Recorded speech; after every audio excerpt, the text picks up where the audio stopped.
এর মধ্যে সিবিআই তদন্ত শেষ করেছে, সিবিআই জানিয়েছে তদন্তের কাজ শেষ হয়েছে এবং সিট যে গঠন করা হয়েছিল তা ভেঙে দেওয়ারও একটা সুপারিশও করা হয়েছে সম্ভবত। কি পাওয়া গেল এই সিবিআই তদন্ত থেকে? আমরা জানি আগেই 26,000 শিক্ষক শিক্ষাকর্মী চাকরি গেল, মানুষ চাকরি হারালেন এবং তার ফলশ্রুতিতে আজ কি পরিস্থিতি, কোথায় দাঁড়িয়ে, সমস্ত বিষয়টা জানা। সিবিআই তদন্ত শেষ হলো এবং কি পাওয়া গেল, আপনার কি বক্তব্য এই ব্যাপারে? হ্যাঁ, দেখুন, আমার তো মানে যেটা সবচাইতে দুশ্চিন্তার বিষয় মনে হচ্ছে, সিবিআই তদন্ত শেষ করেছে, সেখানে কে চুরি করেছে তাকে ধরবে। আমার কাছে মনে হয় যে তার চাইতে অনেক বেশি গুরুত্বপূর্ণ হচ্ছে যারা চাকরিটা পাচ্ছেন না, যোগ্য শিক্ষক শিক্ষাকর্মী, তারা কবে পাবে, এই প্রশ্নটাকে সবার আগে আমার মনে গুরুত্ব দেওয়া উচিত। যেটা কিঙ্করবাবু খুব পরিষ্কারভাবে বললেন যে এই যে টিচার সারপ্লাস হয়ে যাচ্ছে বলে একটা অদ্ভুত ধরনের অঙ্ক সাজাচ্ছেন, এটার মানেটা কি? ধরুন, আপনি যখন একটা বেসরকারি স্কুলে যান তখন তো কোনো সারপ্লাসের ব্যাপার না, সেখানে তো প্রচুর শিক্ষাকর্মী, তাদেরকে নিয়োগ করা হয়। হ্যাঁ, ওরা হয়তো মাইনের সরকারের মতো দেয় না, সেটা অন্য প্রশ্ন, কিন্তু এমন ভালো বেসরকারি স্কুল হয়তো দেয়ও। আমার নিজের যেটা মনে হয় সেটা হচ্ছে যে এই পুরো সমস্যাটাকে সমাধান করার রাস্তা এই বর্তমান সরকারের কাছে আছে। কি করতে হবে?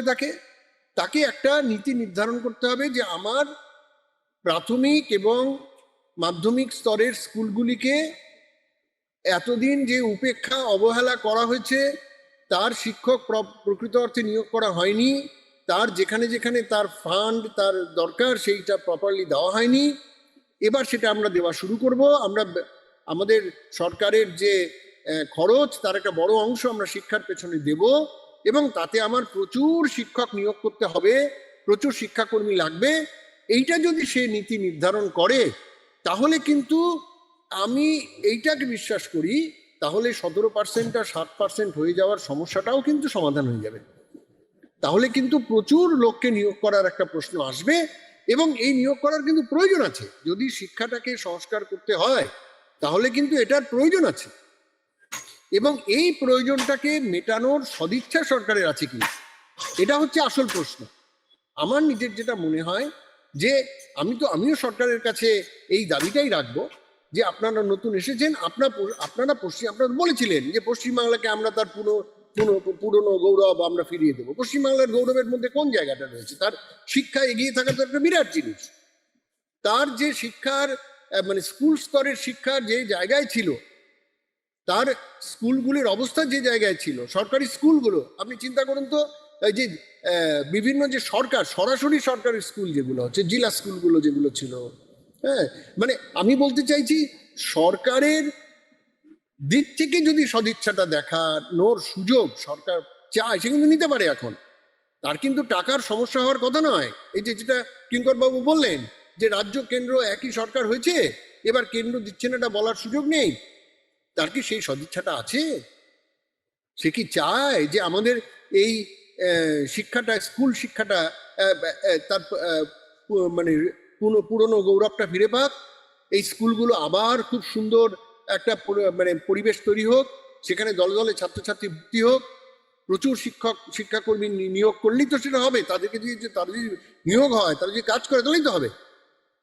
তারা যদি চায় তাহলে এটা তারা করতে পারে, তাকে বেশি একটু খরচা করতে হবে, তাহলে দেখা যাবে 17% আর 7% হওয়াতেও কিন্তু যে প্রয়োজনটা পড়বে মানুষের, যে শিক্ষকদের শিক্ষাকর্মীদের, সেই প্রয়োজনটা সেক্ষেত্রে মেটানোর জন্য আরো শিক্ষক নিয়োগ করতে হবে। যাদের নিয়োগ করে যেটা জট পাখি আছে, সেই জটটা খুলে যাবে। কিন্তু আমার নিজের যা সরকারের যা মানে চরিত্র, এইটা আমি যা দেখে বুঝেছি, তাতে এরা সরকারের দায়িত্ব শিক্ষাটাকে গড়ে তোলা, এটা ওরা মনেই করে না। মানে মানুষের অধিকার আমি শিক্ষাটা সরকারের কাছ থেকে দাবি করব, মানুষের এই দাবিটা থাকা উচিত, এটা সরকার মনে করে। আর মানুষের কাছে এটা পৌঁছে দেওয়া এটা আমার দায়িত্ব, তাকে স্বাস্থ্য পৌঁছে দেওয়া, শিক্ষা পৌঁছে দেওয়া আমার দায়িত্ব, এটা সরকার মনে করে না।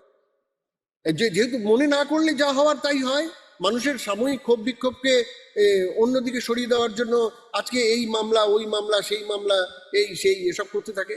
এবং এটা আমাদের দিক মানে শিক্ষক শিক্ষিকা অভিভাবক, ছাত্র ছাত্রী সবার ভেতর থেকে আজকে তো দেখতে পাচ্ছি, আজকে দেখছি তো উত্তরপ্রদেশে বাচ্চা বাচ্চা ছেলে মেয়েগুলো তারা বলছে স্কুলে কেন এটা নেই, স্কুলে কেন ভালো বাথরুম নেই, স্কুলে ক্লাসে কেন আলো নেই। এই দাবি বাচ্চারা তুলতে শুরু করেছে। আমার মতো একজন বয়স্ক মানুষের কাছে আমি যে কি অনুপ্রাণিত হচ্ছি বলার আর কিছু নেই। কাজেই এইরকম ভাবে যদি সমস্ত স্তর থেকে দাবিটা না ওঠে, তাহলে সরকারকে শোনানো যাবে না, না আমি সরকার এসছে, আমরা সবাই মিলে একটা ভোট দিয়ে সরকারকে এনেছি, এ বলেছিল নিশ্চয়ই করবে। কেউ করবে না। এরা অন্যান্য জায়গাতেও যেখানে যা করেছে কেউ কিছু করেনি, শিক্ষা নিয়ে কেউ কিছু ভাবেও না, এটা এতদিন ধরে আমরা দেখে ফেলেছি। কাজে মানুষকে আওয়াজ তুলতে হচ্ছে। ছোট ছোট বাচ্চা বাচ্চা ছেলেমেয়েরা যারা স্কুলে পড়াশোনা করতে যায়, তারা বুঝতে পারছে যে এই আওয়াজটা আমার তোলা উচিত, আমার অধিকার। আমার মনে হয় এই জায়গাতে আমাদের সমাজ, আমাদের রাজনীতি, আমাদের অর্থনীতি, সমস্ত জিনিসগুলো এক জায়গায় এসে জোটবদ্ধ হতে হবে, এবং এটা মানুষকেই এই দাবিটা করতে হবে, তবেই সমস্যার সমাধান হবে। তা নইলে এটা কিন্তু আমি যেটা বলছিলাম যে এটা কিন্তু কোনো সমস্যাই নয়। আজকে 17% থেকে 7% হয়েছে, ঠিক আছে, তাতে চাকরি যাওয়ার দরকারই পড়ে না। আমার যে পরিমাণ প্রয়োজনের তুলনায় রিক্রুটমেন্ট অনেক কম। আমি যদি আমার প্রয়োজন মেটানোর জন্য আমি যদি রিক্রুট করা শুরু করি, তাহলে প্রচুর বেকার ছেলে মেয়ে তারা চাকরি পাবে এই শিক্ষা জগতে। করবে কি ওরা? আমার তো মনে হয় না। এই আমার বক্তব্য।